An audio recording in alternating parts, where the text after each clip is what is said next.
ये वाकई हाशिम राजी था। वह अस्पताल की छत पर मौजूद था मगर नजर नहीं आ रहा था। वो मेगाफोन के जरिए बात कर रहा था। हवा के दोष पर तैर कर उसकी मुश्तिल आवाज हम तक पहुंच रही थी। वो कह रहा था, बकवास मत करो, तुम लोगों खुद दगाबाज हो, फरेबी हो। अब हम तुम्हारा फरेब ना ही चलने देंगे। वही कुछ होवेगा जो हम चाहेंगे। मेम तब छूटेगी जब हम नल पानी पहुंचावेंगे। ये करीबी कर की छत से एक दूसरी आवाज आई। ये भी मेगाफोन के जरिए आई थी। बोलने वाला हुक्म का कोई अफसर था। उसने अंग्रेजी अफसर एंडरसन के तर्जुमानी करते हुए कहा, एंडरसन साहब कहते हैं तुम जुबान देकर फिर रहे हो। क्या तुम्हारा धर्म तुम्हें इस बात की इजाजत देवत है? यह सरासर झूठ और मक्कारी है। इसके बाद तुम्हारी और किस बात पर विश्वास किया जा सकता है? यह झूठ और मक्कारी ना ही हाशिम थाड़ा। यह सब कुछ लड़ाई का हिस्सा है और तुम लोगों खुद कहवत हो कि मोहब्बत और लड़ाई में सब कुछ जायज है। हुक्म के अफसर ने कहा, अच्छा ये 1 मिनट इमाम साहब से बात करो। चंद सेकंड बाद मेगाफोन पर इमाम कादर बख्श साहब की भराई हुई आवाज उभरी, हाशिम तुमने वादा कर रखा है, इस तरह वादे से फिरना ठीक ना ही। इससे फसाद होगा और इस फसाद में अगर कुछ चाहने गई तो इसका बोझ भी तुम पर आएगा।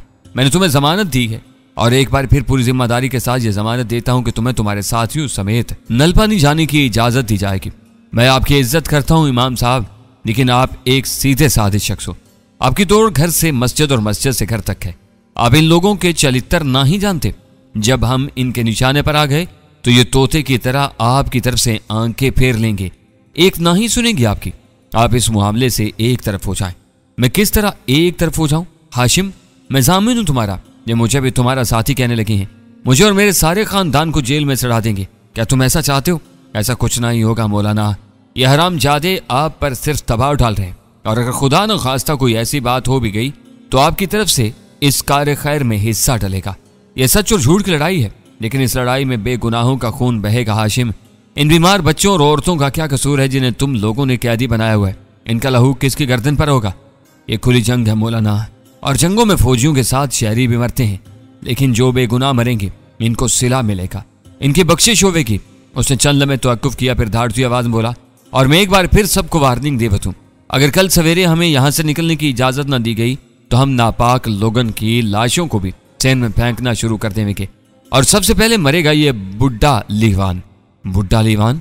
उसकी आवाज रात के सन्नाटे में दूर तक गूंजती महसूस हुई। डॉक्टर लीवान वो शख्स था जो अपनी खुदादाद काबिलियत के साथ मकामी लोगों की बेलौस खिदमत कर रहा था। वो अपने बूढ़े जिस्म को घसीटता हुआ इस दूर दराज इलाके में अपने किसी जाती मतलब से नहीं पहुंचा था। उसकी हिम्मत की दाद देना पड़ती थी। एक मौका पर आफ्ताब ने उसे अस्पताल से बाहिफाजत निकाल देने की ऑफर की थी, लेकिन उसने अपने अमले और अपने मरीजों को छोड़कर जाने से इनकार कर दिया था। वो अक्सर काबिल तरीन लोगों की तरह कुछ सनखी और मूडी था, मगर उसकी इन कैफियत में भी एक तरह की खूबसूरती थी। और अब छोटे डॉक्टर राज की तरह डॉक्टर लीवान भी मौत के दहाने पर था। सूरत हाल हमारे अंदाजों से कहीं ज्यादा गंभीर हो चुकी थी। मेगाफोन पर बातचीत खत्म हो चुकी थी। हम भी छत से नीचे आ गए। घर के अंदर खुशगवार हरारत मौजूद थी। चंपी ने हमारे बिस्तर लगा दिए थे और अंगीठी वगैरह दाका दी थी। वो पुरकशिश सूरत और जिस्म की मालिक थी। मर्द के इर्द गिर्द वो यूं रहती थी जैसे कोई दासी देवता के गिर्द परवाना वार मंडलाती रहती है। उसकी निगाहें जैसे हर वक्त अपने देवता के चरण छूती रहती। भरत ने हमें बताया था कि अपने पिता की तरह वो भी चिकनी मिट्टी और चूने वगैरह से बहुत खूबसूरत मुजस्मे बना लेती है। इसका पिता इन मुजस्मों को बेच देता है और इस रकम से चंपी का जहेज बनाता है। मुजस्मों की बात चली तो भरत ने हमें चंपी के बनाए हुए चंद स्टैचू दिखाए। जूतियां गाड़ता हुआ मोची, खेत में हल चलाता हुआ किसान, पनघट से पानी लाती औरत, ये वाकई खूबसूरत काम था। भरत ने ये मुजस्मे एक चोबी अलमारी में रखे हुए थे। इमरान की उकाबी नजर ने देख लिया कि अलमारी में एक चोरखाना भी है और गालबन इसमें भी मुजस्मे रखे हैं। वह मुस्कुराते हुए बोला, भरत भैया क्या वहां कुछ खास नमूने हैं? भरत ने 2 लम्हे तवक्कुफ किया, फिर मुस्कुरा कर बोला, अब आप दोनों सब कुछ जान ही चुके हो तो ये भी देख लें। उसने एक चाबी से चोरखाना खोला। इसमें वो मुजस्मे थे जो गालबन चंपी ने जज्बात में डूब कर बनाए थे। एक देवता के लिए एक दासी की बेमिसाल मोहब्बत और खुद सुपुर्दगी की तस्वीर पेश करते थे। शायद ये मुजस्मे बनाते हुए चंपी खुद भी शर्माई थी और इसकी ये शर्म दासी के खूबसूरत चेहरे पर भी नक्श हो गई थी। यह भी मुमकिन था कि भरत ने इसरार करके चंपी से ये मुजस्मे बनवाए हों। 3-4 मुजस्मे कपल की शक्ल में थे। इनमें दासी करीबन उरियान नजर आती थी। वो अपने देवता के कदमों से लिपटी हुई थी। कहीं उसे अपने पुरकशिश जिस्म की नजर पेश कर रही थी, कहीं उसकी आगोश में थी। गालबन ऐसे ही ख्यालात अमली जिंदगी में भी चंपी के रहे होंगे। हम उसकी एक झलक रात के वक्त गन्ने के खेत में देख चुके थे। वो अपनी माँ की निगाह बचाकर वहां पहुंची थी और भरत से हम आगोश हुई थी। इन दोनों के ताल्लुकात से अंदाजा होता था कि अगर भरत चाहे तो वो अपनी इस शोदर खादमा को किसी भी वक्त अपनी भरपूर खिदमत पर आमादा कर सकता है, लेकिन वो ऐसा चाहता नहीं था। वो उसे प्यार करता था और उसे पूरी इज्जत के साथ ब्याह कर एक अच्छी मिसाल कायम करना चाहता था। कुछ और मुजस्मे भी चोर खाने में मौजूद थे, लेकिन ये जज्बात अंगेज मुजस्मे नहीं थे।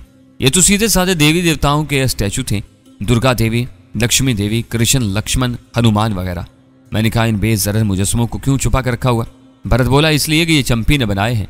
वो निचली जात की है। धर्म के ठेकेदार उसे ये आज्ञा ना ही देते कि वो देवी देवताओं को हाथ लगाए। वो शौक पूरा करने के लिए चोरी छुपे ऐसा काम कर रहे थे। बाहर किसी तारीख गली से कुत्ते की आवाज सुनाई दे रही थी। ये वही कुत्ता था। इमरान ने भरत से कहा, यार ये कुत्ता जख्मी है, इसके गले में शायद शरारती लड़कों ने बहुत कस कर रस्सी बांध दी थी। यह मरने के करीब था। हमने खेत में इसकी रस्सी खोली थी। अगर हो सके तो किसी नौकर को भेजकर इसे अंदर बांध दो और इसकी मरहम पट्टी करवा दो। यह बड़ा पुण्य का काम है। पर ने कहा, हाँ मैंने भी कल इसे देखा था। चलो मैं किसी नौकर से कहवत हूँ। वैसा लगा था कि तुमको जानवरों से काफी प्रेम है। हाँ कुछ ऐसा ही है, बल्कि कुछ लोग तो ये बेपर की भी उड़ाते हैं कि मैं पहले एक जानवर था यानी बंदर, फिर 2.5-3 करोड़ साल में आहिस्ता आहिस्ता बंदा बन गया। यानी बंदर की रे उड़ गई और हे लग गई। गौर करें तो अब भी बंदे के लफ्ज में 3/4 हिस्सा बंदर का ही है और कुछ लोगों में 3/4 सिफ्तें भी मौजूद होती हैं। उसने तिरछी नजरों से मेरी तरफ देखा, शायद बहस के मूड में था।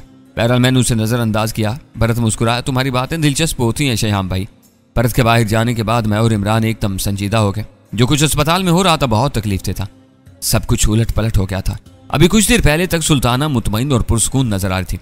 उसे लग रहा था कि शायद 3 रात पहले फतेहपुर के पुराने मंदिर से संगीन वाकयात का जो सिलसिला शुरू हुआ है वो अब रुक जाएगा और मौत के घेरे से निकलकर फिर आजाद फिजाओं में पहुंच सकेगी। इस हठधर्म हाशिम उर्फ आशू ने एक बार फिर सूरत-ए-हाल को रिवर्स गियर लगा दिया था। मैंने इमरान से पूछा, तुम्हारा क्या अंदाजा है? क्या मिस्टर एंडरसन और पांडे वगैरह हाशिम की ये बात मान लेंगे कि वो मारिया समेत यहां से निकल जाए? नहीं लगता है कि वो नहीं मानेंगे। वो सोच रहे होंगे कि अगर हाशिम राजी इतने सख्त घेरे में भी उनकी बात नहीं मान रहा तो फिर वो नलबानी की सरहद पर पहुंचकर भी नहीं मानेगा। इसका मतलब है कि खून खराबा होगा। मैंने दिल गिरफ्ता लहजा में कहा, आसार तो ऐसे ही है। इसको रोकने के लिए हम क्या कर सकते हैं इमरान? क्या हम खामोश तमाशाई बने रहेंगे? नहीं, कुछ ना कुछ तो करना ही पड़ेगा। हम रात को बहुत थोड़ी देर के लिए सोए। सुबह सवेरे भरत की जुबानी एक खबर मिली जो बड़ी अंदोनाक थी। मालूम हुआ कि शोला सिफ्त हाशिम ने अपनी धमकी को अमली जामा पहनाया है और डॉक्टर लीवान के सर में 2 गोलियां उतारकर उसकी लाश छत पर से सेहन में फेंक दी है। वो शख्स अपनी जान की बाजी हार गया था जिसने बेलोस जज्बे के साथ इस राजवाड़े के बेशुमार लोगों की जानें बचाई थी। हमारे दिल कम से लबरेज हो गए। आंखों के सामने वो मनाजर घूमने लगे जब इमरान डॉक्टर को नल पानी से जबरदस्ती फतेहपुर लेकर आया था ताकि वो मेरी गर्दन में से इलेक्ट्रॉनिक चिप निकाल सके।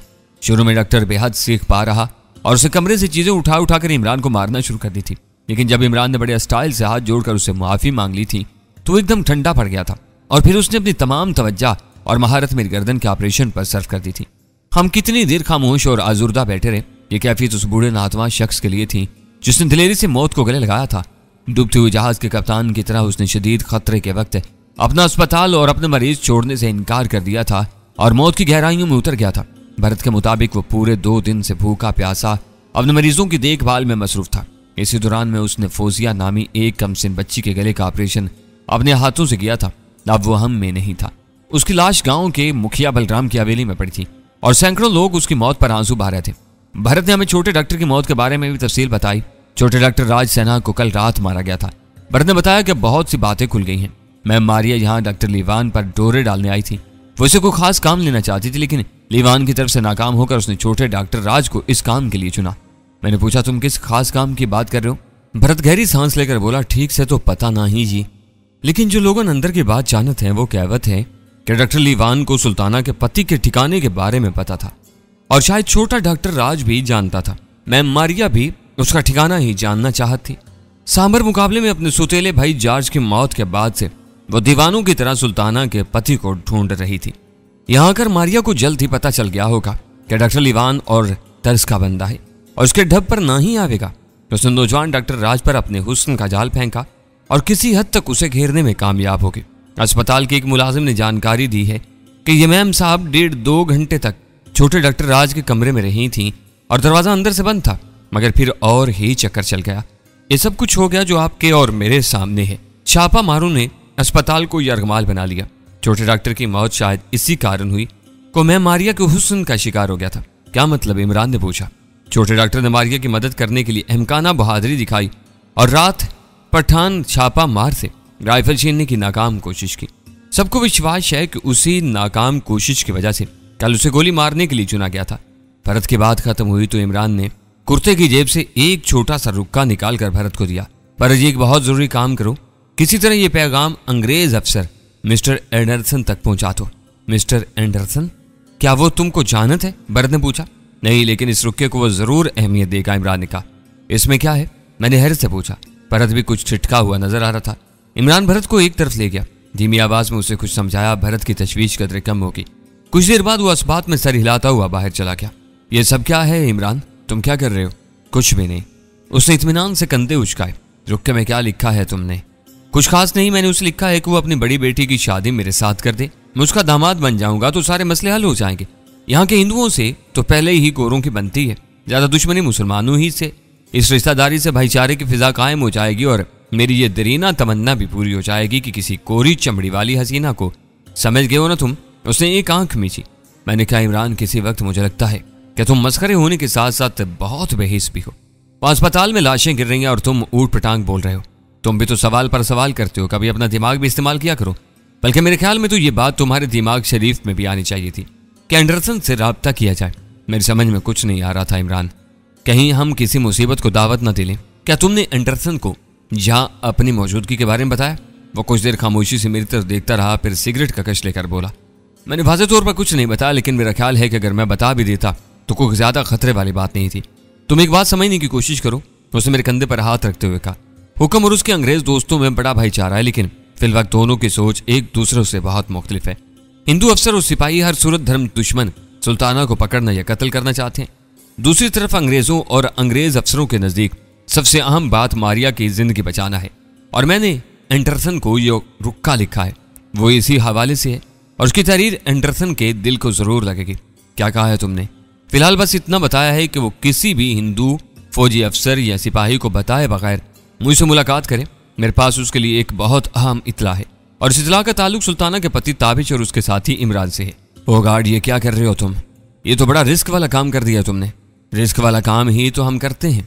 50 फुट की बुलंदी पर एक झूले से दूसरे पर बगैर जाल के छलांग लगाना, सर पर सेब रखकर चाकू से निशाना देना, रिवाल्वर के चैम्बर को घुमाकर 3-6 का खेल खेलना, ये सब कुछ रिस्क ही तो है जिगर। और रिस्क ही अपनी जिंदगी है, क्योंकि रिस्क से आगे कामयाबी होती है। उसने अजीब खोए खोए अंदाज में कहा। मैं इसे देखता रह गया। चाहे तो ठीक ही कहता था, वो खतरों का खिलाड़ी था और इस खेल में उसकी खुशकिस्मती उसके कंधे से कंधा मिलाकर चलती थी। अब पता नहीं वो किस मूड में था कि इंचार्ज अंग्रेज अफसर को खत लिख मारा था। इमरान ने जो कुछ किया था उसका नतीजा मेरी तवक्का के खिलाफ और इमरान की तवक्का के मुताबिक निकला। करीबन 45 मिनट बाद भरत हाँफता हुआ नमूदार हुआ और उसने इमरान से कहा कि मिस्टर एंडरसन उससे मिलना चाहते हैं। हवेली की ड्योढ़ी के पास भरत की एक बंद घोड़ा गाड़ी खड़ी थी। हम घोड़ा गाड़ी में बैठे। भरत ने खुद कोचबान की नशिस्त संभाली और घोड़ा गाड़ी हवेली नुमा मकान के फाटक से निकलकर एक तरफ रवाना हो गई। दिन चढ़ाया था मगर अभी गलियों में आमतौर रफ्त शुरू नहीं हुई थी। इक्का दुक्का अफराद खाली हाथ या लोटे वगैरह लिए खेतों की तरफ जा रहे थे। मवेशियों के 1-2 रेवर भी खेतों की जानिब जाते हुए दिखाई दिए। इनकी घंटियां इस ठिठरती हुई धुंध आलूद सुबह में इरताज पैदा करती थी। कहीं कहीं हुक्म का कोई बावर्दी फौजी भी टहलता हुआ नजर आ जाता था। हमारी घोड़ा गाड़ी गांव से बाहर निकली और एक छोटे से नाले के साथ चलती चलती कोई निस्फ मील बाहर आके कमाद की एक फसल के पीछे जवार के कटे हुए खेत में एक गाड़ी खड़ी थी। इनकी घंटियां इस ठिठरती हुई धुंध आलूद सुबह में इरताज पैदा करती थी। कहीं कहीं हुक्म का कोई बावर्दी फौजी भी टहलता हुआ नजर आ जाता था। हमारी घोड़ा गाड़ी गांव से बाहर निकली और एक छोटे से नाले के साथ चलती चलती कोई निस्फ मील बाहर आके कमाद की एक फसल के पीछे जवार के कटे हुए खेत में एक गाड़ी खड़ी थी। ये चारों तरफ से बंद थी। इसको लोडर नुमा गाड़ी कहा जा सकता था। तरपाल के जरिए इसे चारों तरफ से ढांप दिया गया था। गाड़ी की ड्राइविंग सीट पर एक सफेद फार्म ड्राइवर बैठा था। भरत हम दोनों को इस कीचड़ आलूद गाड़ी में ले गया। हम अंदर चले गए और वह बाहर खड़ा रहा। इस लोडर के अंदर एक छोटा सा आरामदेह सोफा पड़ा था। 3 कुर्सियां रखी हुई थी। सोफे पर 45-48 साल का एक बारूद फौजी अफसर था। उसके होल्स्टर में चमकदार पिस्तौल लगा हुआ था और मुंह में सिगार था। उसने हमें ध्यान से देखा। उसकी हल्की नीली आंखों में तहय्युर के आसार उभरे। उसने यकीनन हम दोनों को पहचान लिया था। उसने मुसाफे के लिए हाथ बढ़ाया। हेलो इमरान और हेलो मिस्टर ताबिश। उसने हम दोनों के नाम बिगाड़ते हुए कहा। Hello mister Anderson. इमरान ने पूरा एतमाद लहजे में जवाब दिया। उसने सिगार का एक तवील कश लिया। वेल्टन वेल्टन, बहुत अच्छा किया तुमने हमसे राब्ता किया, और इससे भी ज्यादा अच्छा ये किया कि हमको अकेले में बुलाया। I am really impressed. इसमें खतरा मौजूद था मिस्टर एंडरसन, लेकिन हमें आपकी फहम फरासत पर यकीन भी था। हमें उम्मीद थी कि आपका रवैया हमारे नर्म होगा और हम इस संगीन सिचुएशन में एक दूसरे के काम आ सकेंगे। वाई नॉट, हमका खुशी होगा कि तुमने ऐसा टलेरी का फैसला किया, और हमका ख्याल है कि हम तीनों को इंग्लिश में भी बात कर सकता होगा। बिल्कुल जी, इसमें हम तीनों को आसानी रहेगी, इमरान ने इंग्लिश में कहा। अब गुफ्तगू अंग्रेजी में होने लगी। इमरान ने कहा, जनाब जरगां के सांबर मुकाबले में जो कुछ हुआ वो खेल का हिस्सा था।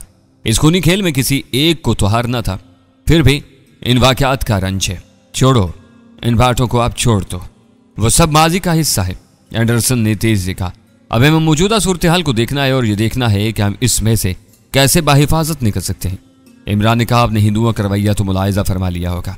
इनमें से ज्यादातर ऐसे हैं जो हर सूरत, जो हर हाल में सुल्ताना की मौत चाहते हैं, चाहे इसके लिए कुछ कीमत भी देनी पड़े। यहाँ कर हमारा आपका मुफाद एक हो गया है। हम सुल्ताना को बचाना चाहते हैं और आप मिस मारिया को और इंग्लिश ऑफिसर को। हम चाहते हैं कि आप हमें इस मामले को हैंडल करने का मौका दें। तो हम किस तरीके से हैंडल करना चाहते हो? बातचीत के जरिए, और अगर ये तरीका काम ना आया तो फिर किसी भी तरीके से। ताबिश का ख्याल है कि सुल्ताना अब शायद खुद भी वहां से निकलना चाहती है।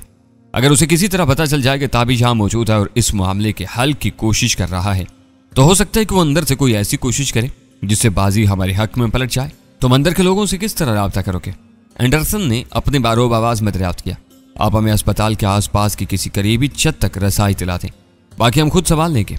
इमरान ने कहा। इसने एंडरसन को यह बात नहीं बताई कि अस्पताल के अंदर राब्ता करने के लिए हमारे पास एक वाकी टाकी का बुरा भला सहारा भी मौजूद है।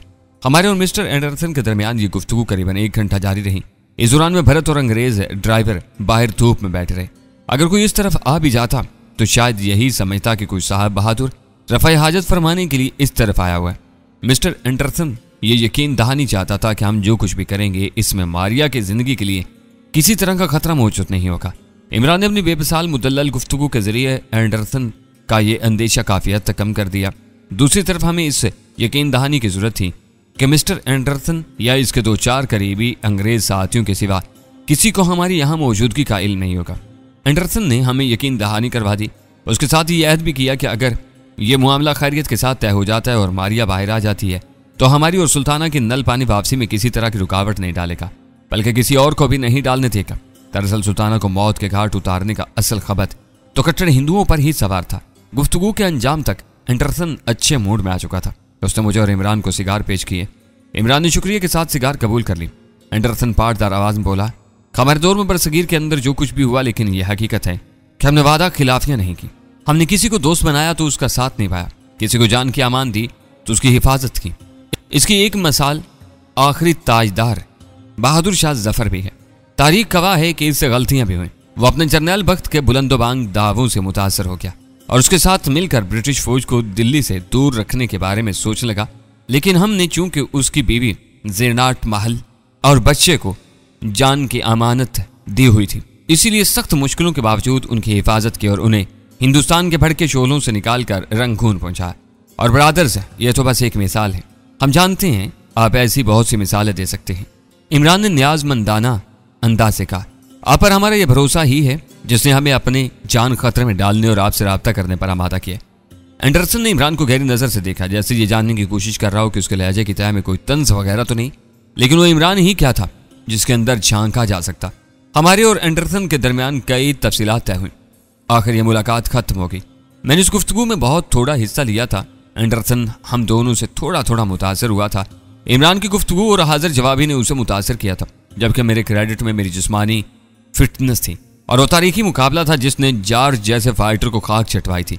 बहरहाल हमारे साथ होने वाली गुफ्तगू के दौरान में एंडरसन की आंखों में एहसास बर्तरी की वही चमक नजर आई थी जो हमारे जैसे महकूम मुल्कों में दाखिल होते इन लोगों की निगाहों में समा जाती है। शाम से पहले ही हल्की हवा चलने लगी, फिर बादल छा गए और सर्दी में एकदम इजाफा हो गया। तयशुदा प्रोग्राम के मुताबिक हमने भरत को अपने बारे में सब कुछ बता दिया था।